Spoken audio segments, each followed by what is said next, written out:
Assalamualaikum. It's Shahir Mohsin and you are listening to the second episode of When Shahir Talk.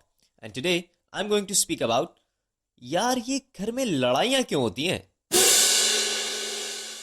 घर में खाली कैंची चलाने पर, अब्बा को बॉस की डांट पड़ने पर, या अम्मा को सास की डांट पड़ने पर, या बच्चों के बाहर सुबह से शाम करने पर, या अब्बा की अपनी गर्लफ्रेंड से बात करने पर। आज जानेंगे इसी के बारे में। दुनिया का सबसे मुश्किल तरीन सवाल है कि आज खाने में क्या बनाऊं। अब एक हस्बैंड ऑफिस में तपा हुआ बैठा है और उसे अपनी वाइफ की कॉल आती है और वो कहती है कि सुने आज खाने में क्या बनाऊं। वो कहता है कि चलो दाल बना लो। वो कहती है नहीं, दाल कल भी खाई थी, आज दाल नहीं। तो ऐसा करो कोई सब्जी बना लो। कौन सी सब्जी बना लो? बैंगन बना लो। अरे नहीं भाई, बैंगन नहीं। क्यों भाई? बच्चे बैंगन नहीं खाते। तो बच्चों से पूछ लो बच्चों ने क्या खाना है। बच्चे कह रहे थे कि चिकन खानी है। दिमाग तो नहीं खराब हो गया तुम्हारा? कोई चिकन नहीं बनेगी। बैंगन में आयरन होता है, आयरन। सब बैंगन खाएंगे, मैं देखता हूँ कौन बैंगन नहीं खाएगा। और ये चिकन का जरूर तुमने ही बोला होगा।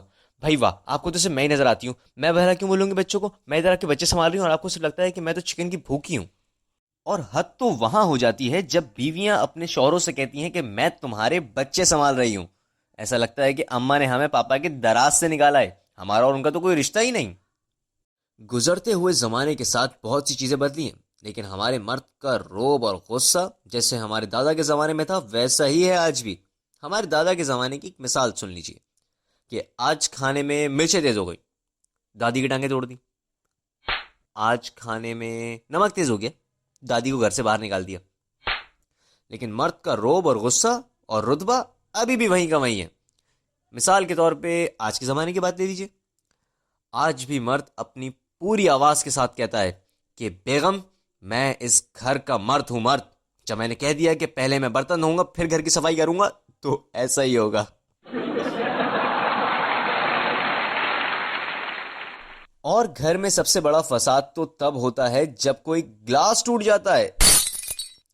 तो घर में सबसे पहले मम्मा की आवाज आती है, ये ग्लास भी तोड़ दिया।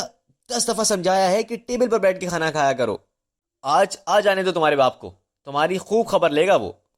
और जब घर में ग्लास टूट जाए और घर में किसी की आवाज ना आए, तो समझ जाइएगा कि ये ग्लास मम्मा से टूटा है। हमारी सोसाइटी में लड़ाइयां होना तो बस एक खेल बन चुका है।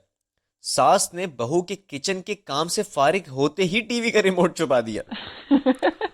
भाई ने बहन को मार दिया। फिर पापा ऑफिस से आए, पापा ने भाई को मार दिया। इस बात पर अम्मा अब्बा से नाराज हो गई और अम्मा ने अब्बा को बर्तन खींच के मार दिया। घर में लड़ाइयां बस किसी भी बात पर हो जाती हैं। मिसाल के तौर पे आपकी बहन आर्मी है और आप बीटीएस को गालियां दे दें, फिर तो जो घमासान युद्ध होता है ना भाई, उसके बाद तो आप महाभारत को भूल जाएंगे। बिग बॉस वाले आपसे स्क्रिप्ट लिखवाने के लिए आएंगे। लड़ाइयां हैं जो खत्म होने का नाम ही नहीं लेती। मिसाल के तौर पे आप बगैर पूछे अम्मा के पर्स से पैसे निकाल लें और अम्मा अपनी चप्पल उतार लें, या अब्बा से बगैर पूछे गाड़ी निकाल लें और अब्बा अपना बेल्ट उतार लें। इन्हीं लड़ाइयों के बाइस अम्मा अब्बा को एक दूसरे से सुकून से बात करता हुआ देखकर भाई बहन एक दूसरे से पूछ रहे होते हैं, वो सुन, ये आज घर में इतनी शांति कैसे? लेकिन एक सेकंड, ये तूफान के आने से पहले की खामोशी है मेरे दोस्त। क्योंकि अब अम्मा और अब्बा दोनों टैग टीम पार्टनरशिपिंग करके बच्चों की जिंदगी हराम करने वाले हैं। अब तो ये आलम है कि जिस दिन घर में लड़ाई ना हो उस दिन ऐसा लगता ही नहीं है कि मैं अपने घर में हूं। लेकिन देखे ना, हम घर में साथ रहते हैं, साथ बड़े होते हैं, एक दूसरे के लिए दूसरों से लड़ जाते हैं, लेकिन आपस में भी एक दूसरे को नहीं छोड़ते। लड़ाइयां तो हमारे कल्चर का पार्ट है। भाई बहन की लड़ाई, हस्बैंड वाइफ की लड़ाई, सास बहू की लड़ाई और नंद और भाभी की लड़ाई को कोई कैसे भूल सकता है। और भी न जाने कितनी लड़ाइयां होती हैं। लेकिन जब एक फैमिली मेंबर को जरूरत होती है तो पूरी फैमिली साथ खड़ी होती है। उस मौके पर कोई दोस्त काम नहीं आता। उस मौके पर सिर्फ आपके फैमिली मेंबर्स ही आपके साथ होते हैं। अब आप खुद ही देखिए ना कि लड़ाइयों के बाद रिश्ते मजबूत हो जाते हैं। बस इस बात का ख्याल आपने खुद ही रखना है कि रिश्ते कहीं टूट ना जाए। भाई आज के लिए बस इतना ही।